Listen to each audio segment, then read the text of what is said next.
Thank you to everyone for joining Robinhood's Q3 2025 earnings call, whether you're tuning into the live stream at home or here with us in person. With us today are Chairman and CEO Vlad Tenev, CFO Jason Warnick, SVP of Finance and Strategy and Treasurer Shiv Verma, and VP of Corporate Finance and Investor Relations Chris Cagle. Vlad and Jason will offer opening remarks and then open the call to Q&A.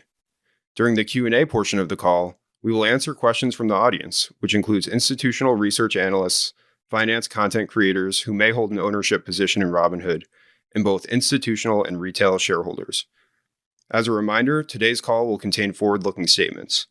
Actual results could differ materially from our current expectations, and we may not provide updates unless legally required.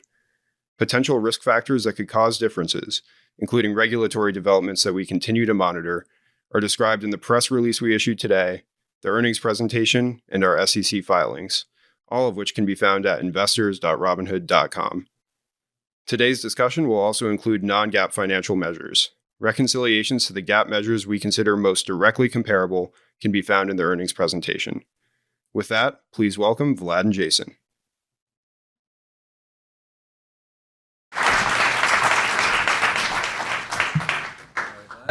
Good to see you. Good to see everyone. It's great to be here with all of you today. We have a live audience again, this time from downtown San Francisco. And also great to, I think for the first time in our earnings call, have institutional and retail shareholders. So buy side joining us. So welcome and thank you. Also, we have our institutional analysts. So good to see a lot of familiar faces here.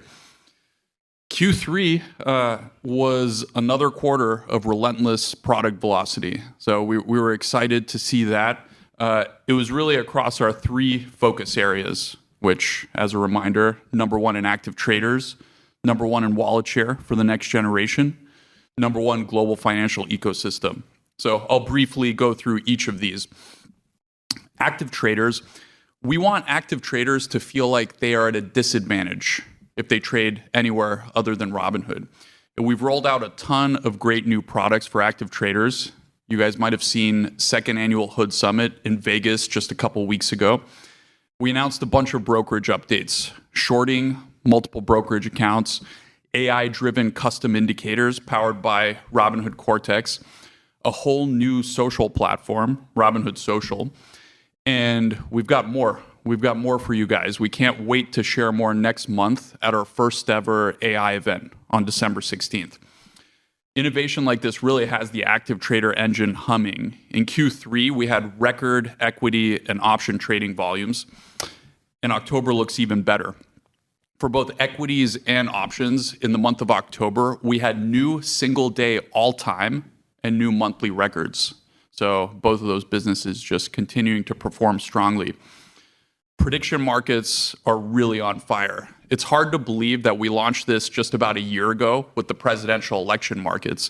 We've doubled volume every quarter since then to 2.3 billion contracts in Q3. And the month of October alone was up to 2.5 billion contracts. So October by itself was bigger than all of Q3 combined. Customers really love the product, and we're bringing them even more. We're now at over 1,000 live contracts, and we've expanded categories. So it's not just sports, but also economics, politics, culture. We're making the UI much cleaner, the experience even better. And I think it's really exciting to see where this can go. I mean, we love being early to this new asset class, and some people are saying this could be one of the largest asset classes because you can price risk in pretty much anything. We have a massive opportunity with assets as well. Turning to wallet share, our assets are now up to over $1/3 trillion as the generational wealth transfer of $120 trillion is fully in motion. So I think it's really great to see our financial super app accelerating. On the long-term money side, retirement now up over $25 billion, which more than doubled in the past year. And Robinhood Strategies, which we just launched in March, now has over $1 billion in assets and is one of the fastest growing digital advisors. On the banking front, Robinhood Gold Card, now over 500,000 cardholders with over $8 billion in annual spend. So the numbers there just keep growing. That's 5x growth in cardholders since the beginning of the year. And we'll get into this a little bit more in Jason's section, but we like what we see there. The customer behavior is good, and that's given us confidence to accelerate the rollout, and we're going to accelerate it even further. And Robinhood Banking started early customer rollout quite recently. So far, we like what we're seeing there too. Customers are direct depositing. You might have seen some nice screenshots of the user experience and the onboarding flow.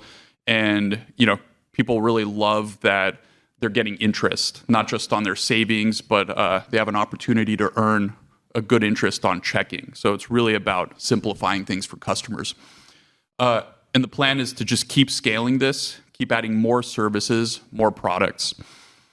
And last but not least, we've been really grinding to build out the #1 global financial ecosystem. So 10 years from now, the aim is to have over half of our revenue be outside the US, and also cut another way. Right now, we're majority retail. We think we can get to over half being non-retail, institutional. And these are tough goals, but I think the opportunity is there, and we're going after it. 3 areas of progress to highlight from Q3. Tokenization, which are stock tokens in the EU. We're now up to 400 plus public companies and growing. There's a lot of innovation to be done. We're working hard. Robinhood Ventures in the US. So we found a way to give exposure to non-accredited retail to private companies, which we think is super important and a huge opportunity for us. We've already made some initial investments. We're working towards the public offering for Robinhood Ventures in the coming months. Bitstamp around the world, our first scaled institutional business. We're very excited about that. We are continuing to grow. We're adding capabilities. We're adding more institutional customers. Volumes are up 60+% quarter over quarter for Bitstamp. And it's great to see that we're accelerating even as we're integrating. And I think that's not a common thing. It's a big business. I think the team's done a really nice job kind of integrating and making sure that product velocity just continues to increase. And as a result of all this, great business results in Q3. Revenues up over 100% year over year to a record of nearly 1.3 billion. Record net deposits in the quarter, over 20 billion. We've already exceeded last year's record of 50 billion in net deposits, and we still have another entire quarter to go. So we feel really good about the traction there. Gold subscribers up to a record 3.9 million. And that's 14+% adoption when you look at the overall net account base. And it's nearly 40% for customers that joined in quarter, our new customers. International customers, nearly 700,000 international funded, including Bitstamp. So the UK and EU are continuing to grow nicely. And we feel great about Q3 product velocity and results. I think it was a strong quarter, and I'll turn it over to Jason to go through financials before we get into Q&A. Sounds good. Thanks, Vlad. In Q3, we delivered another quarter of strong profitable growth. Revenue doubled while margins expanded, and earnings per share more than tripled from last year. Year to date through Q3, revenues are up 65%.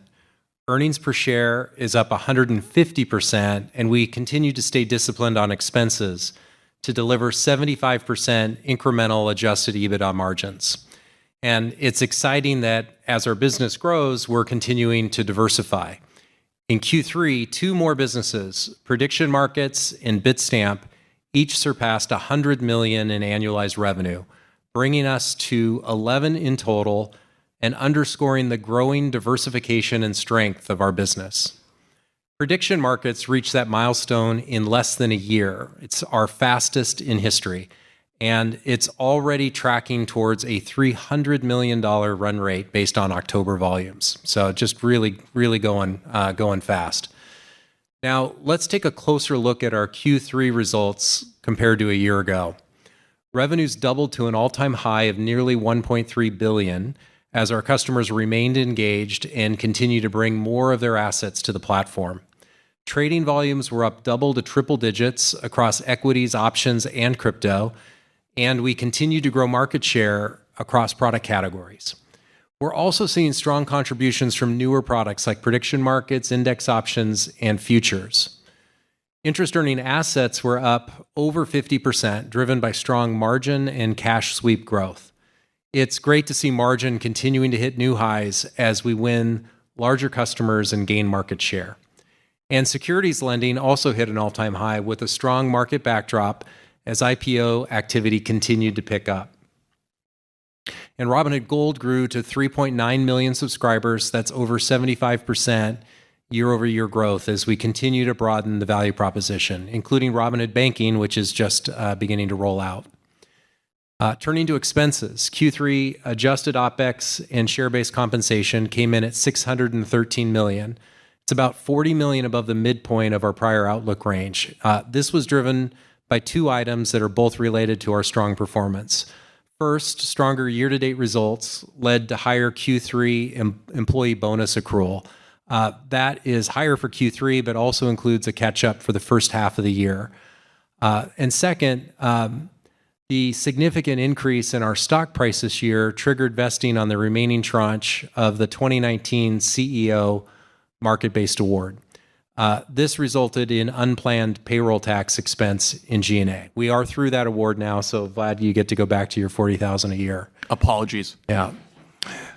Looking ahead to the rest of the year, we're tracking toward full year 2025 adjusted OPEX plus SBC of around $2.28 billion, but it could be higher or lower depending on how the rest of the year plays out. This reflects our strong year-to-date business results, which had us tracking to the top end of our prior outlook range, as well as some increased investment in new growth areas like prediction markets and Robinhood Ventures. I think each of these areas have significant potential for us. And lastly, this also incorporates the cost of Vlad's market-based award, which were not previously included in our outlook. I'll also provide a quick update on the strong results we're seeing so far in Q4, as you may have seen in the release. October was a strong month across the business. We saw continued momentum in net deposits, new records set across equities, options, prediction markets, and margin, and a nice step up in crypto volumes. And before we go to Q&A, I'm sure you saw in the release that I'm going to be retiring next year. I'll transition in Q1 from my operating role into an advisory role and will stay on until September 1st. I'm incredibly happy and proud to share that Shiv Verma will be stepping into the role of CFO. I've worked closely with Shiv these past 7 years, and I've got absolutely complete confidence in him. You're going to find that he's seriously world-class. At this time, I'd like to invite Shiv Verma to join us up here.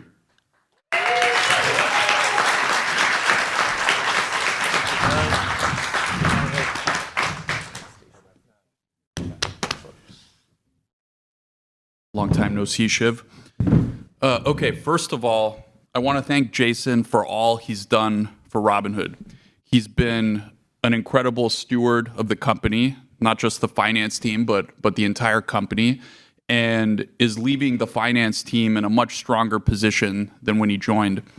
Among his many assets, and you guys are obviously familiar with some of them, I would be remiss to not mention that his good looks were a main reason why we wanted to do these earnings on video, which everyone can agree. So I'm sure he'll be missed by this audience as well. I also want to congratulate Shiv. He's been working closely with me for some time now. You guys will increasingly see he's an exceptional operator. He's got a strong track record of not just being lean and disciplined, but also advocating for growth. And I think that balance is critical to so much that we do here. Tomorrow, Shiv celebrates 7 years at Robinhood. So while he's got his hands on nearly everything, he's currently SVP of Finance and Strategy and also our treasurer. So Shiv, welcome. Maybe you'll say a few words as well. Yeah, thank you, Vlad. I'm so excited and humbled for the opportunity to serve our customers and shareholders. Much appreciation to you, the board, and the entire leadership team for the trust. To Jason, a heartfelt thank you. We joined 6 weeks apart, and we've been on quite the journey together. Many of you know Jason as a fantastic CFO, but he's also an incredible colleague, mentor, and friend. I just want to express my sincere gratitude. For today, I'll keep it short and just want to introduce myself. As Vlad said, I've been here a little over 7 years, and I've seen the company scale from a couple million customers and a few billion assets to now 27 million customers and over 300 billion in assets globally. I work closely with Vlad, Jason, and the entire team. I've gotten to wear a lot of different hats, and as Vlad said today, I lead 4 teams: finance, strategy, corp dev, and treasury. In terms of what to expect, big picture, more of the same. Our top goal is still to grow and to keep delivering for customers, to ship amazing products with high velocity. We also believe in a lean and disciplined culture, and this is personally where I spend a lot of time. We obsess about capital allocation and ROI. We pride ourselves on small teams that can deliver outsized results, and we believe in profitable growth. And lastly, our financial North Star is going to remain the same: grow earnings per share and free cash flow per share and compound long-term shareholder value. Plain and simple. So I'm excited to partner with everyone. I'll turn it back to Vlad and Jason. We can talk about this great quarter. Thanks, Shiv, and I do look forward to seeing Shiv competing on Jeopardy someday. Chris, why don't we go ahead and take some questions? All right. Thank you, Jason. For the Q&A session, we'll start by answering shareholder questions from Say Technologies, from shareholders who are joining us on video. And after the Say questions, we'll turn to live questions from our audience and then go to dial-in participants. So I'll kick it off with our first question from Say, which comes from Preston. Hello, Vlad and Jason. Can you guys see me okay? We can hear you. We can hear you well. Oh, okay. Yeah. Thank you for giving me this opportunity to ask a question here. Oh, I see you now. There you are. Hello. Yeah, he's Hey, down guys. here. Look at that. He's got the Robinhood logo. Did you Yeah, draw I that painted yourself? I painted that in class a couple days ago. Oh, So, yeah. awesome. But I was wondering, how quickly do you expect to roll out Robinhood banking to users?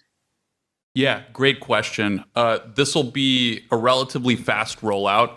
When you compare banking to the credit card, there's not the same considerations around making sure the economics between the borrowing and the spending are perfectly calibrated. I think banking is a simpler product in that way. And so the rollout will just be governed by customer feedback. We like what we see thus far, and so we're going to continue to roll out. And we expect that if there's no surprises, it should be pretty quick. We've already got customers trying it, including cash delivery available in some markets, and early results are really good. So if you're in the state of New York and have access to banking, you can try it right now. All right. Thank you, Vlad. The next question is from Huibin.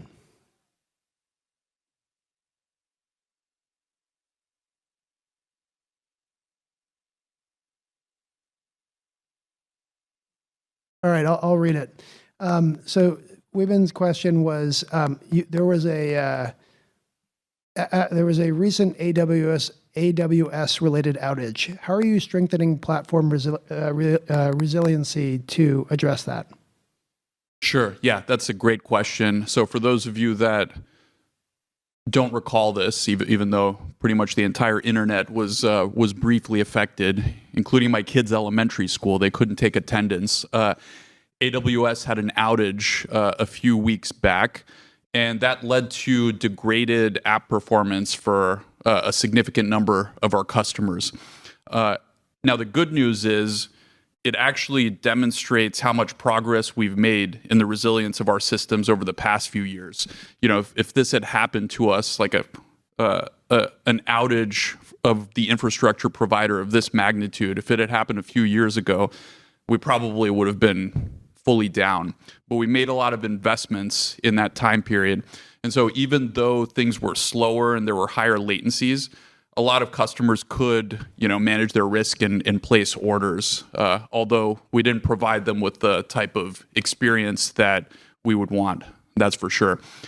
And one thing that you can be assured of is every opportunity, every outage like this, even if it's a third party related, is an opportunity for us to further strengthen our resilience. So we've been hard at work looking at how we could become even better. And that's internally and also in conversations with all of our partners. So this is part and parcel of what we have to do. We want to be our customers' not just primary financial account, but we want to be their secondary financial account as well, which means that we have to continue to be robust. All right. Thank you, Vlad. And let's take one more question from Say on video and see if we can go 2 for 3 here. So the next question is from Griffin. Hello. How are you doing? Hello. Doing great. Hey Vlad, Jason, and Shiv. Thanks so much for taking the question and really great quarter, first of all. But I wanted to ask around the super app nature and kind of the evolution of Robinhood. So obviously it was started to democratize investing for everyone. And now as you evolve into the full financial kind of ecosystem and also the true super app for the next generation, how do you see this ecosystem maturing? So what products do you think will kind of be the core tie around all of this? And also, how do you see the biggest opportunities for this next generation as everyone's finances get more complex? Thanks.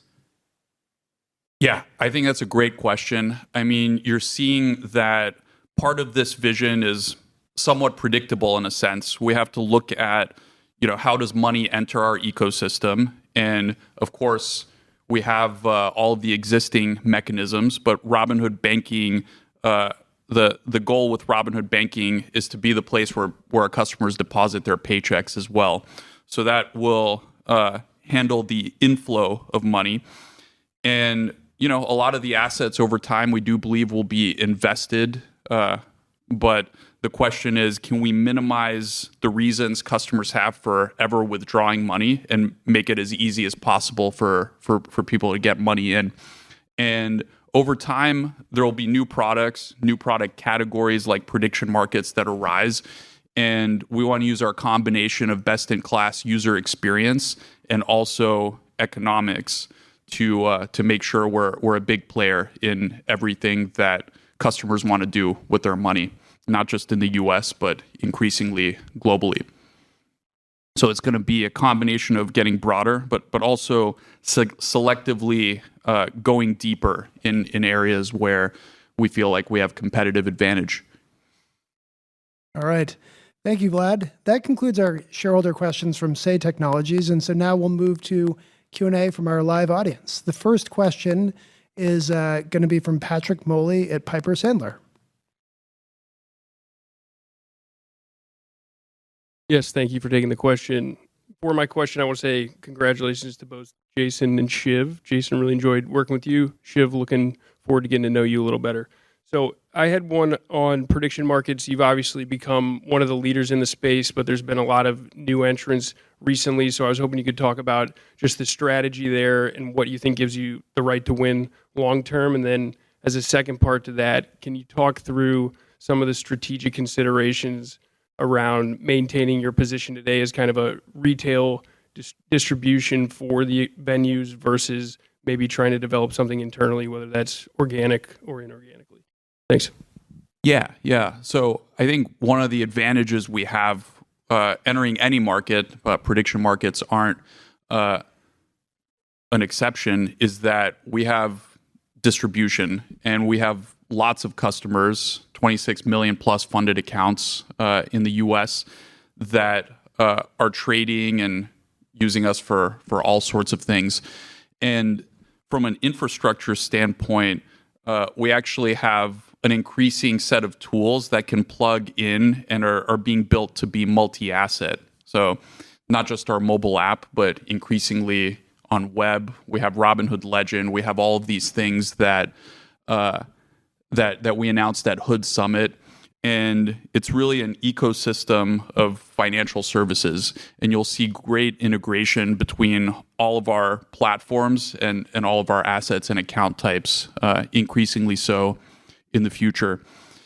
I think when we think about vertical integration, like should we be a market maker or should we be an exchange in any asset, one thing we look at is the vertical integration going to be accretive to us? Is it going to be something that is increasingly commoditized over time?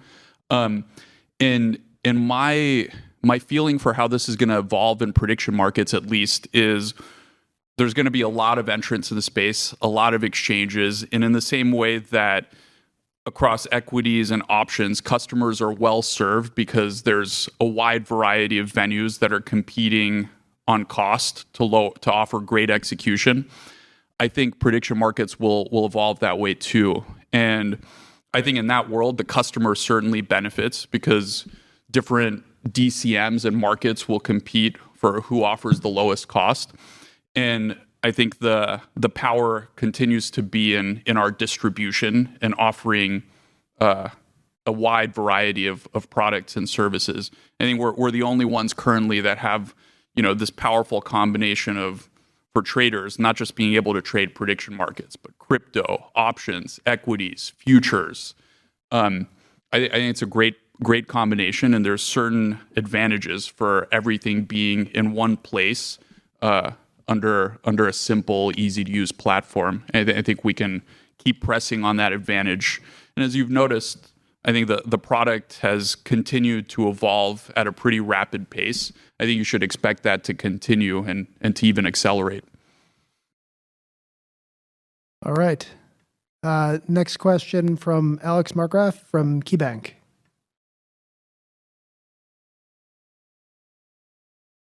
I don't think so. All right, I'll keep talking. There it is. There we go. Thanks, everyone. Jason, Shiv, congrats. Maybe, Jason, one on crypto, the crypto business for a second. Just want to understand better, as you've moved through the third quarter and early part of the fourth quarter, the mix of smart exchange routing and how that sort of factored into the numbers that we're seeing. Yeah, so the blended take rate's kind of in the high 60 cent zone, and we are liking what we're seeing for smart exchange routing. Really robust interest by customers, and the take rate that we're seeing so far into Q4 is kind of in the same zone. We'll have to watch how the mix plays out, but we like what we're seeing from customers. They're bringing more when they select smart exchange routing. They're bringing more of their trading volume to Robinhood. So we feel really good about the offering that we have. Yeah, and I would just add one thing there. It's a big step towards pricing being a little bit more personalized, right? And what we had before, a lot of people asked us, well, your take rate is so much lower across the board. Can you raise your take rate?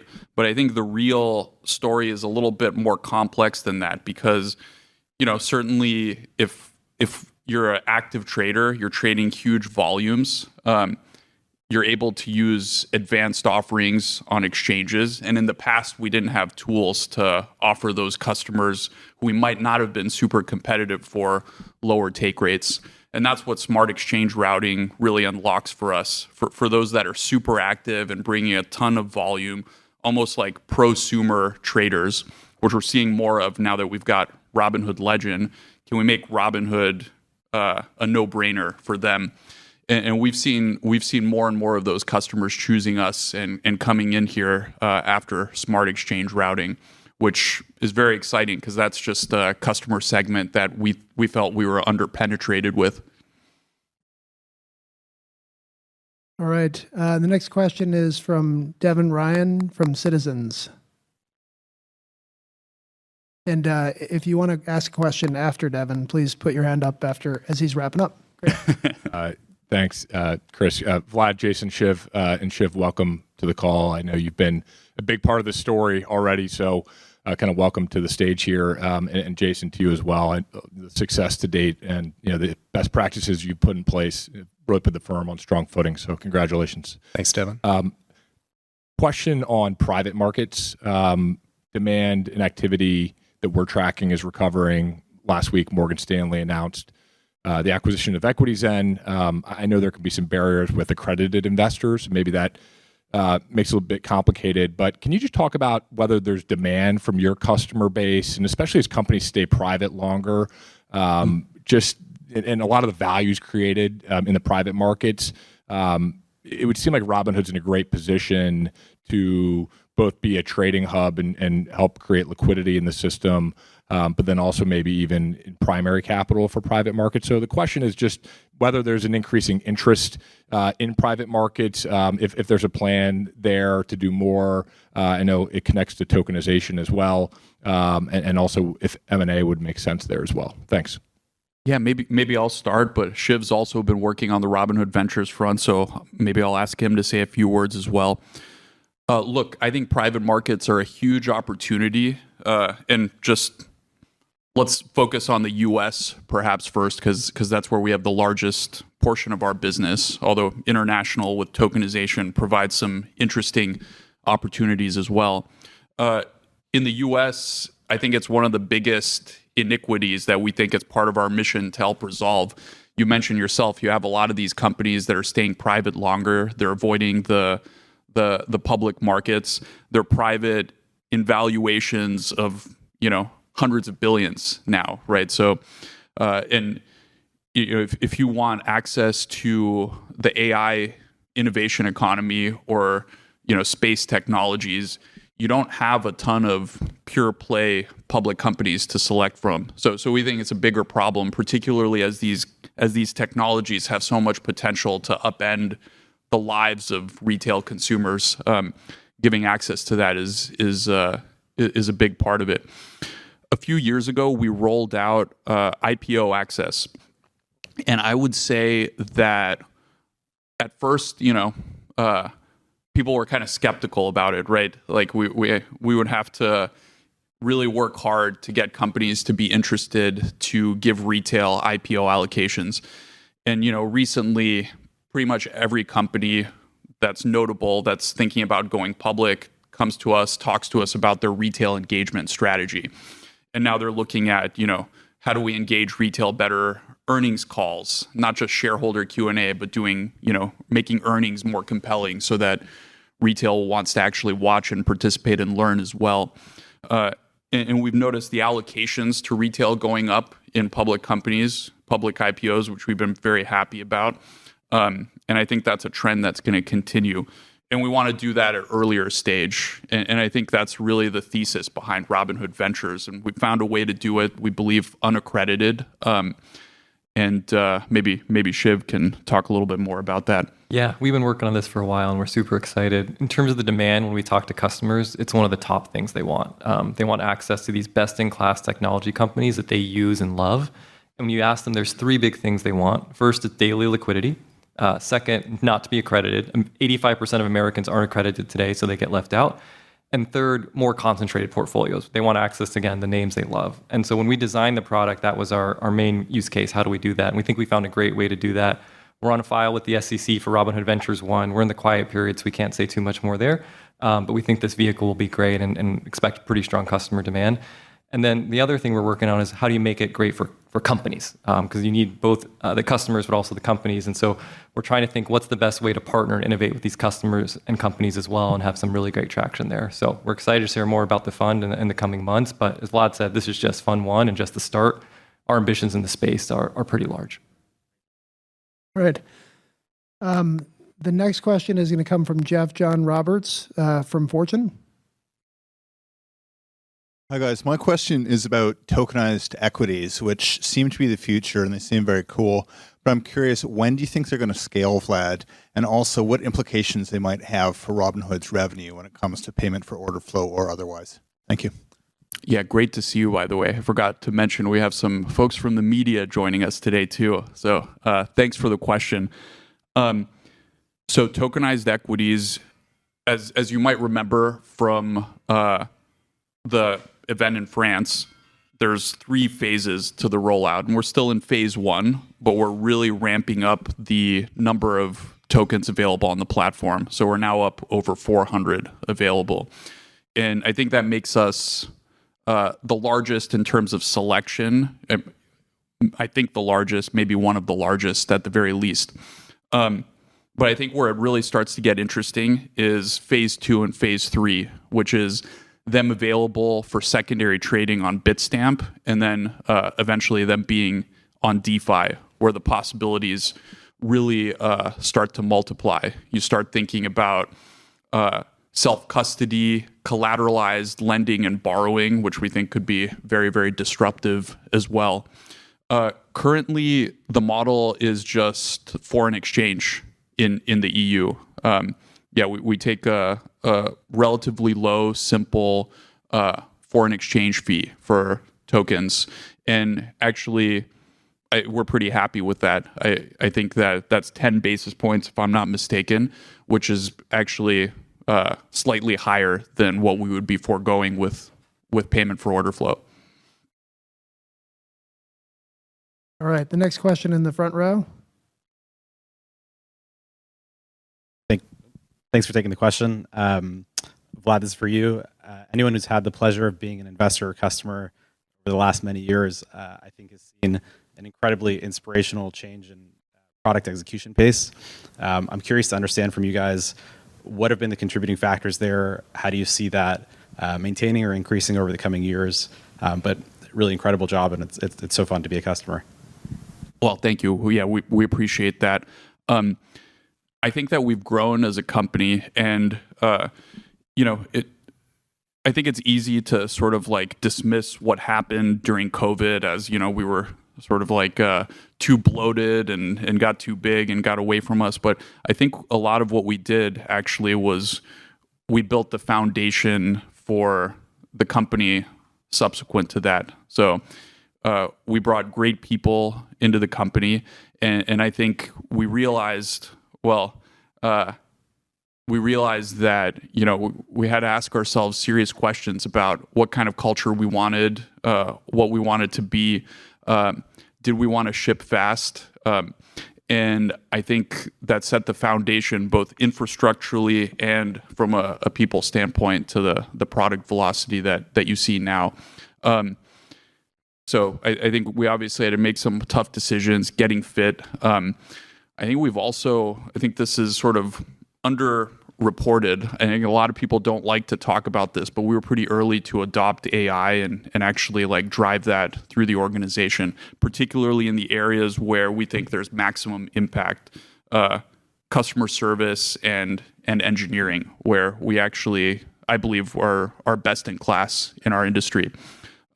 So you'll hear more about that at the AI event, but I think that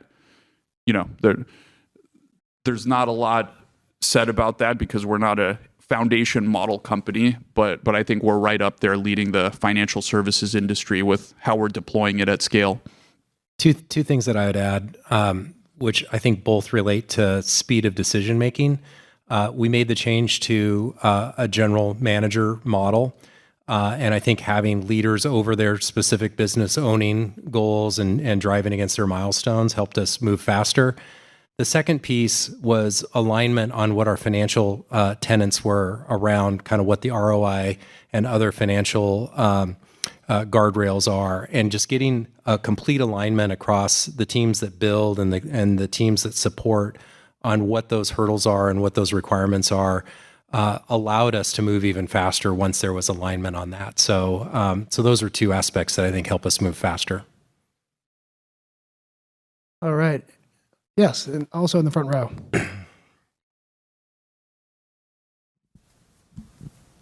Hi, thanks for taking my question. Cryptocurrency-related products and revenue have been an important part of Robinhood's growth story. What are your thoughts on adopting Bitcoin or other digital assets as part of your corporate treasury strategy? Shiv, what do you think about that one? So we spent a lot of time thinking about this. We like alignment with the community. We are a big player in crypto. We want to keep doing it. We like that our customers are engaged in it. What we always try to figure out is it the right thing for shareholders as well? If you put it on your balance sheet, it has the positives and that you're aligned with the community, but it does take up capital.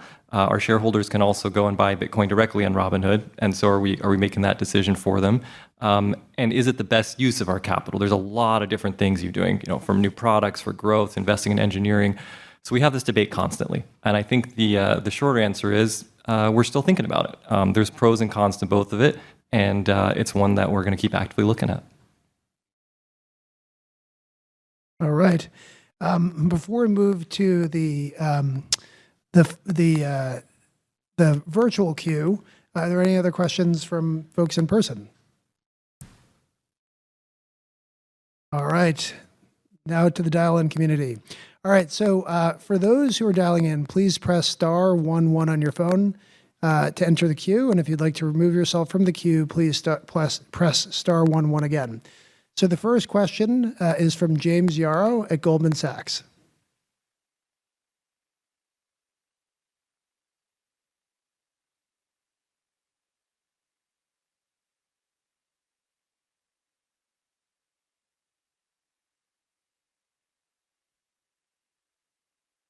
All right, we don't have James at the moment, so we'll go to the next question. And James, jump back in if you can hear us. All right, so the next question is from Ben Budish at Barclays.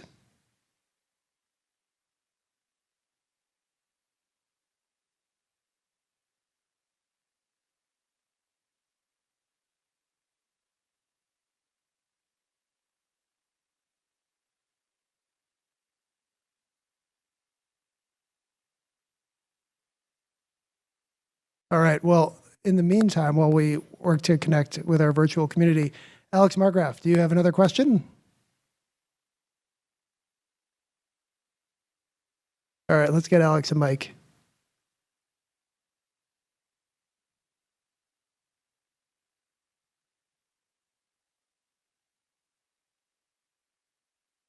Shiv, do you want to share any more about yourself while we're waiting? I think we're getting Alex a mic, so we're in good shape. Yeah. Thanks for your patience as we work through. Thanks. Vlad, you mentioned the wealth transfer in your prepared remarks, and I'd just be curious to get your thoughts as to, in that sort of longer arc opportunity, where we are today, and then Jason or Shiv, maybe just thinking about the contribution to growth. Again, sort of a longer term question, but when we think about the contribution to growth from the wealth transfer, how should we sort of think about that over a 5-10 year arc? Yeah, maybe I'll start with some of the things we're thinking about on the product side. We've been really thinking about how to make Robinhood more useful for you, the more of your family is on it. So, and you see this with credit card and now the banking offering. Like, the product is really a family product. Family is a first-class experience. You can get, your partner a credit card or a bank account. We make it really easy to create accounts for children and other household staff as well. And a lot of people have been using it as like a family financial hub. And I think you should expect that to be broader and deeper across the entire ecosystem. You guys might probably recognize, even though we've added a bunch of account types to the product, a few years ago, Robinhood just used to be a single individual brokerage account. We didn't even have retirement accounts. Now you have retirement accounts. You can have recently launched up to 10 custom individual brokerage accounts, which people have been really loving. But we still have a ways to go. We don't have trusts. We don't have custodial. But we think that's an opportunity to continue to both get people when they're younger, but also, when customers get wealthier, they tend to start diversifying, putting things into trust. So we see that as an opportunity as well. And I think this is an area where trade PMR is also going to become increasingly important as we work to integrate that platform, particularly as financial needs become a little bit more complicated. Having a person there to help you navigate the entire thing and give a little bit more customized advice, I think will be a great complement to our suite of digital services. So over the next year, you'll see a lot more. We're attacking this problem and this huge, $100+ trillion opportunity from multiple angles. And I don't think it's on the radar of a lot of our competitors. I mean, you don't hear about people designing with the whole family in mind. And I think that's a big opportunity for us to differentiate. Stepping back, we've been winning market share really across every category that we're in. And I think, as we execute against the vision that Vlad was sharing, we're positioned to take an outsized share of that, of the wealth transfer. All right. The next question I'm going to read on behalf of James Yarrow from Goldman Sachs. We are seeing tokenization across Robinhood and other firms, and your tokenized equities product and those of peers are not interoperable, as they are slightly differently structured and on different blockchains in many cases. Does this result in fragmentation of liquidity across the equity market? How do you expect this market to develop, and how would you make these tokenized stocks interoperable? Yeah, I can field that one.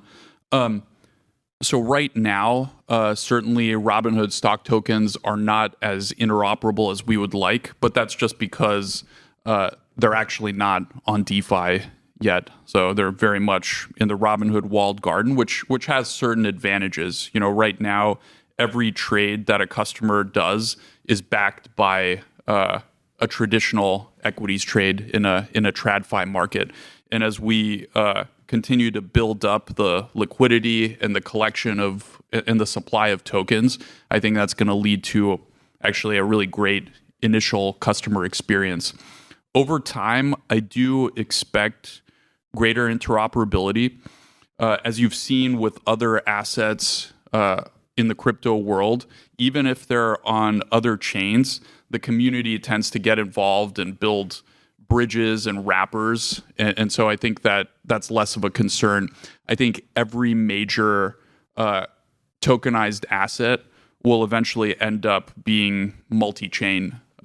So it's just a question of how do we get there. But interoperability, not a huge concern. I think it will come. In terms of liquidity fragmentation, I mean that's nothing new, especially if you look at it on a global level across all asset classes. There's multiple exchanges, there are multiple market makers involved, and this is something that they know how to deal with. Managing liquidity and trading across different venues. And I think in some ways, crypto technology and infrastructure makes that a somewhat easier problem, because the cost and complexity of integration from an engineering standpoint tends to be much simpler. All right. Thank you, Vlad. The next question is for Jason, and it's from Ben Budish at Barclays. I'll read it on his behalf. You've called out a number of cost items impacting this year, some of which it sounds like won't recur. How should we think about the run rate into 2026? Yeah, so we're working through planning right now for 2026, but what I would tell you is that we're approaching it the same way that we've approached the last couple of years, which is we think that we can invest for growth while delivering profitable growth, meaning margin expansion. The way that we approach that is that we ask the existing businesses to find efficiencies, and when we set targets and build our plans, we ask them to grow their cost base in the low single digits, and in some cases even lower. And we use those savings then to reinvest into growth, things like increasing spend in marketing, which we love the ROI efficiency of our marketing spend, but then also investing in new businesses. And you see the kind of outcomes that we've been able to deliver the last couple of years in terms of fast revenue growth and relatively more modest expense growth. And that's the approach that we're taking right now as we plan for 2026. All right. Thank you, Jason. We're going to take another shot at going to the live phone queue. All right. So the next question is from Brian Bedell at Deutsche Bank. Great. Thanks. Can you hear me okay? We hear you. The telephone works. Excellent. All right. The old-fashioned TradFi telephone. Yes.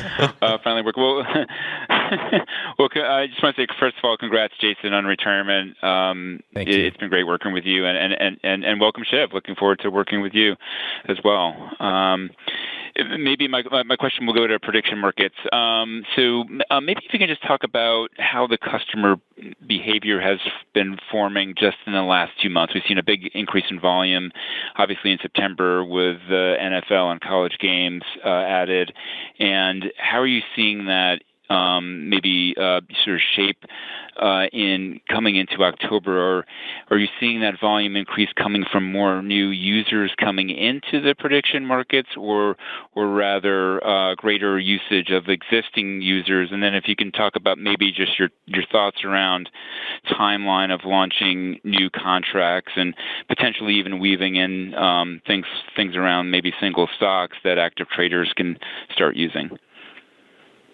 Yeah, I can start. We are working on this. We've actually increased the diversity of the contracts we offer tremendously in the past few weeks, launching entirely new categories. I mean, recently, lots of new entertainment and culture markets. You've seen us broaden out the technology markets as well. So now we're offering over 1,000 live event contracts for customers to trade.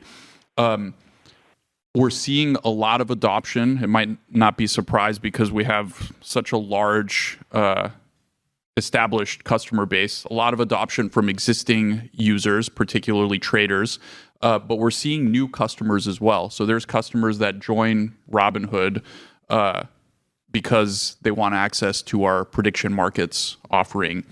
And I think there's plenty more we could do, not just increasing contract diversity, but making the user experience better, making it a little bit more discoverable in the product.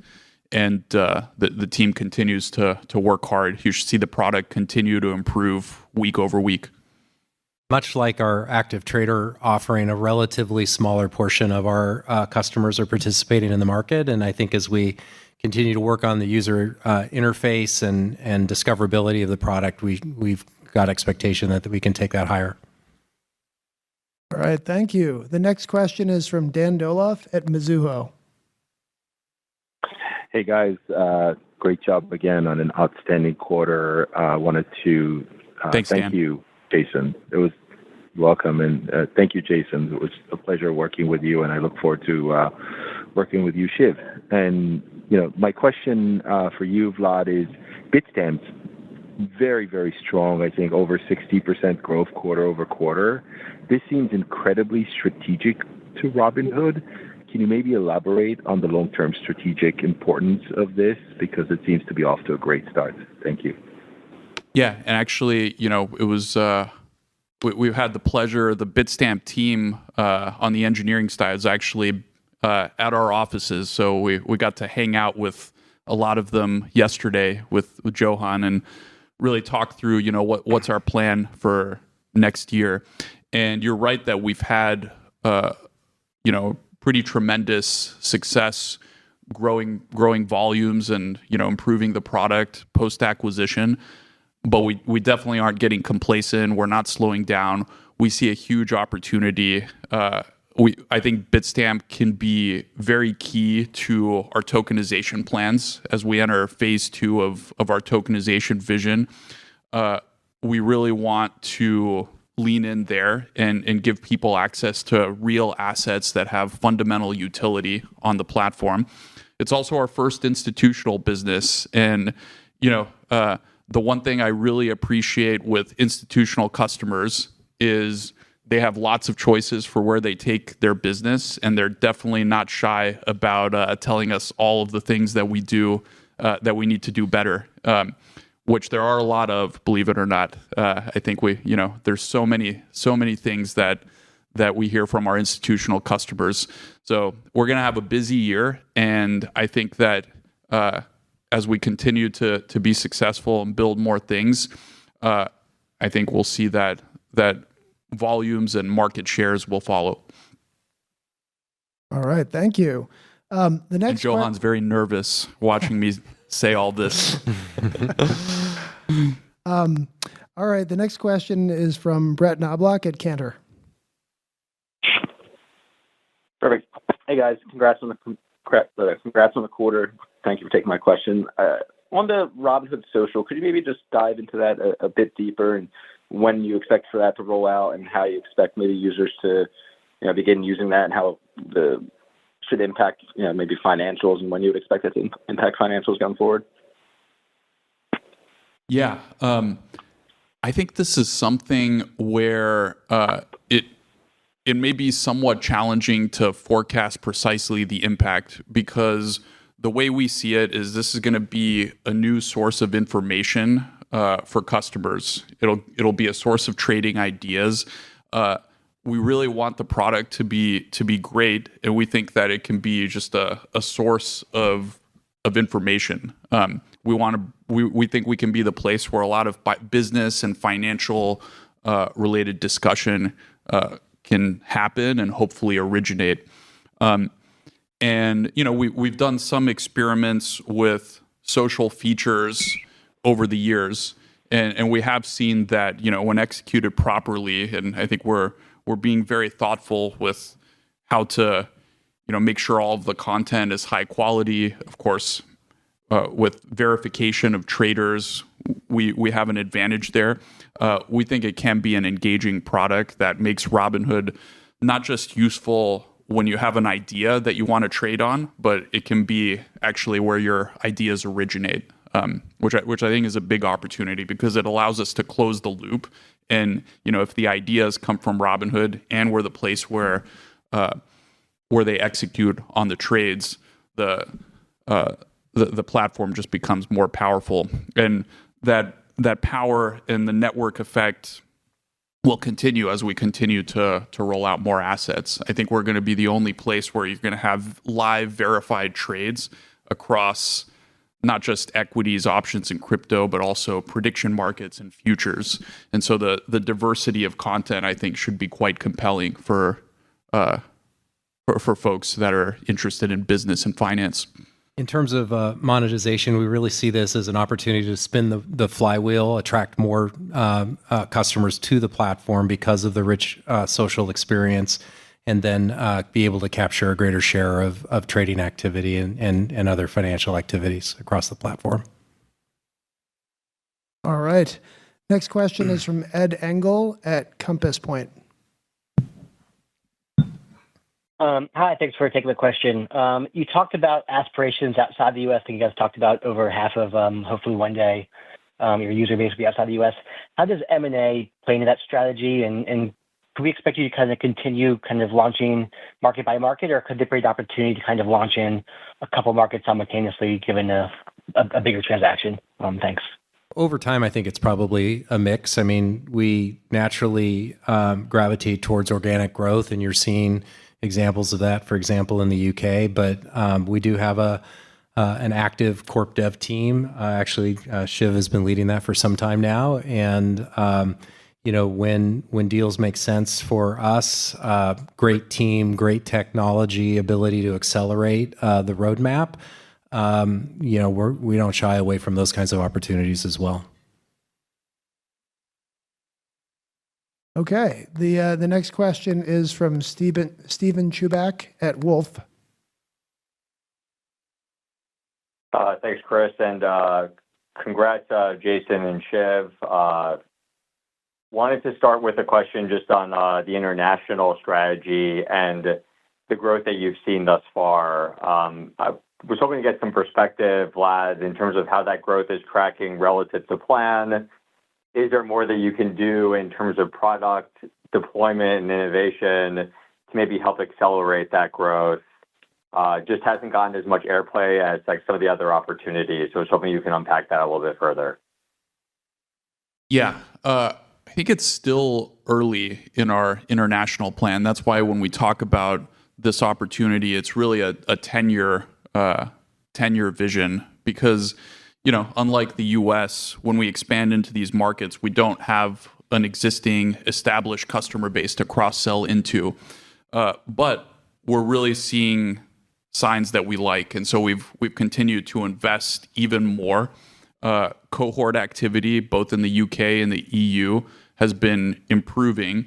And that's actually led us to start doing marketing initiatives because we're starting to see like real ROIs to marketing activity as revenue goes online. In the EU, with the To Catch a Token event just a few months ago, we launched in 30 countries with stock tokens, which we're really excited about. I mean, you've seen that ramp up, but again, it was a couple of months ago, so not much time has passed. So I think this is one of those things where, 5-10 years from now, we'll look back and we'll say, man, we underestimated the growth of that business, as we tend to do with things that are early. But we like the early signs, and we're continuing to increase our investment. And there's so much to build. I mean, even I mentioned with tokenization, we're still just in phase one. So I think over time, it'll become clear how those products actually have significant advantages over what you might find elsewhere. All right, thank you. The next question is from Amit at Amit Is Investing. Hey,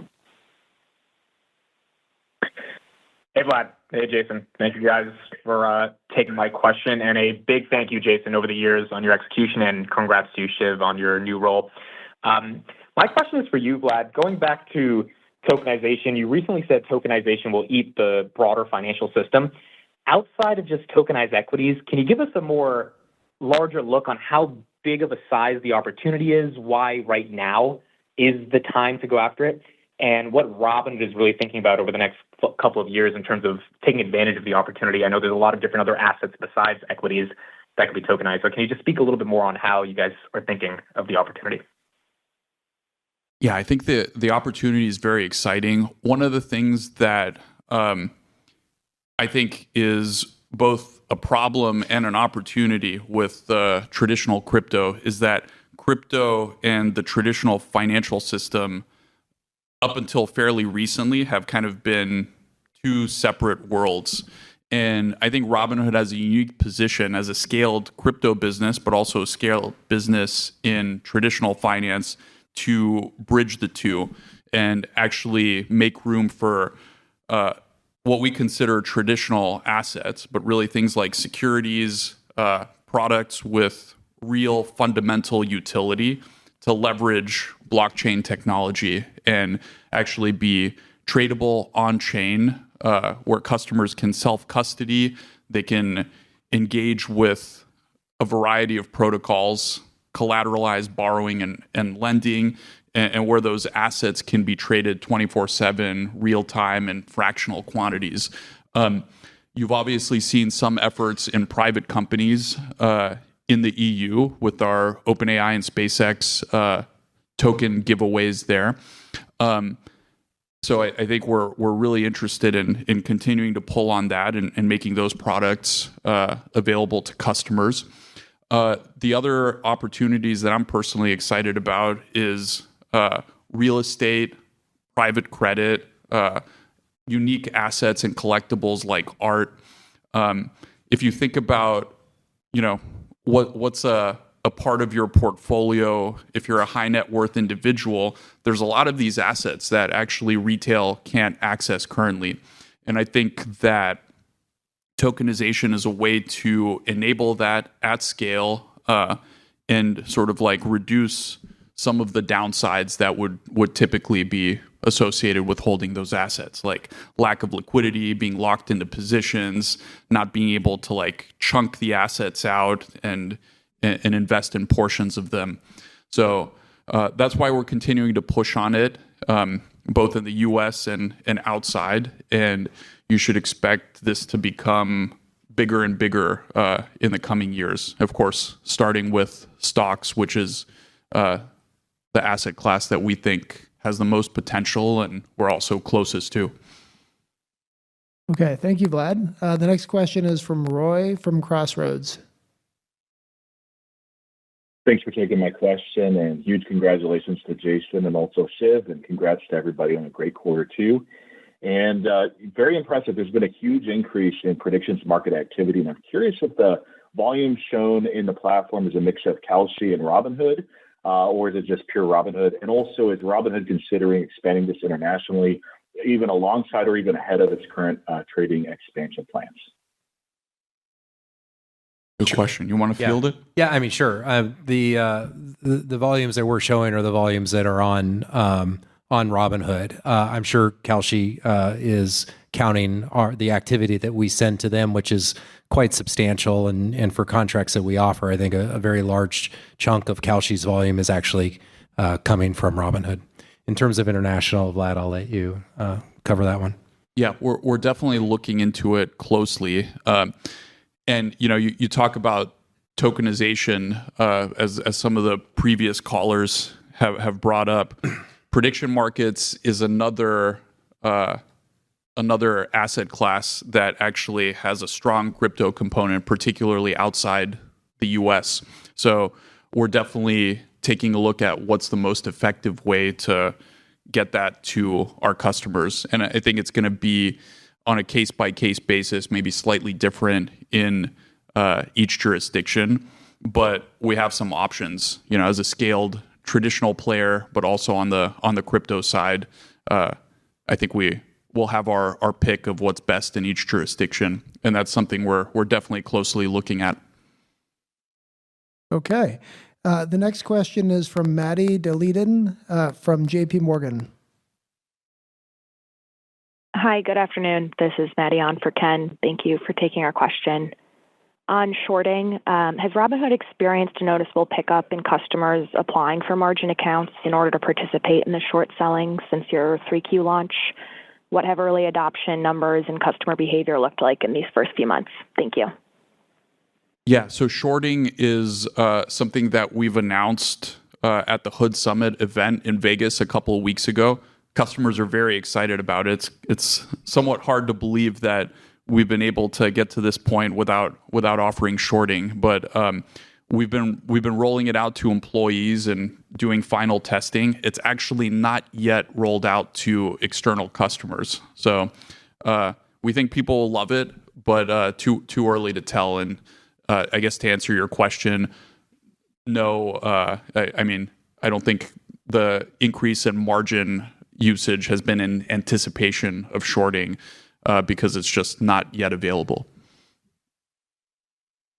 Okay, thank you. The next question is from Tanner with Future Investing. Hey guys. Tanner. First off, I just wanted to start off with a. Can you guys hear me? Yes, we can hear you. Okay, sorry. With a crypto question around crypto staking on the Robinhood platform so far, if there's any insights there. And then also just maybe a small request if you guys are open to publishing event contracts volume on their monthly metrics updates going forward. That's it. On the amount staked, I think it's we exited the quarter at about $1 billion. The market's been pretty volatile over the last few days, so I think it's come down a little bit. But customers are responding very well to the ability to stake. And what about the event contracts volume published in monthly metrics? I'll leave that with Shiv as something to consider. I don't want to promise that for him, but we do like, in all seriousness, being as transparent as possible for investors, and we're always looking at ways to provide incremental disclosure to help you understand the business. So that's something we'll look at. Yeah, thanks for the suggestion. All right. That is the last question from our virtual queue. Is there anybody else in the audience here who didn't get to ask a question earlier that wants to ask a question? Perhaps one of the virtual. No. No. All right. Well, then I think let's pass it back to you, Vlad. Okay. I think you guys should know that we are not slowing down. The team remains incredibly excited to continue our mission, and there's so much to do. Roadmap is full. AI event is coming up, which I think will be very, very exciting. So hopefully some of you will be able to join us there, at least virtually. And to commemorate this occasion, bittersweet though it might be, I've learned that Jason has a favorite dessert. And so we've actually brought one here, and Jason wanted to share this with everyone in person and virtually, vicariously. A baked Alaska. You all wonder why I'm retiring. Unfortunately, they wouldn't let us light it here, even though that would have been very cool. So it looks incredible. It's the first time I've ever had it. Actually, growing up, my favorite was lemon meringue pie, and this brings back fond memories. So, and underneath, I anticipate there's ice cream, which is my favorite dessert. I wish they gave me the lighter, and I just tried unsuccessfully to light it. But well, thank you, and I appreciate all the kind words of encouragement, and I do believe we're leaving the company in an incredible position, and I think you're gonna find in short order that Shiv is, if not an upgrade, equally as good at driving the company forward. So thank you. Thank you. We'll see if he can finish an entire one of these. It looks like there's one for each of us up here. We'll bring some of the team to help with that. All right. Thank you. Thank you all.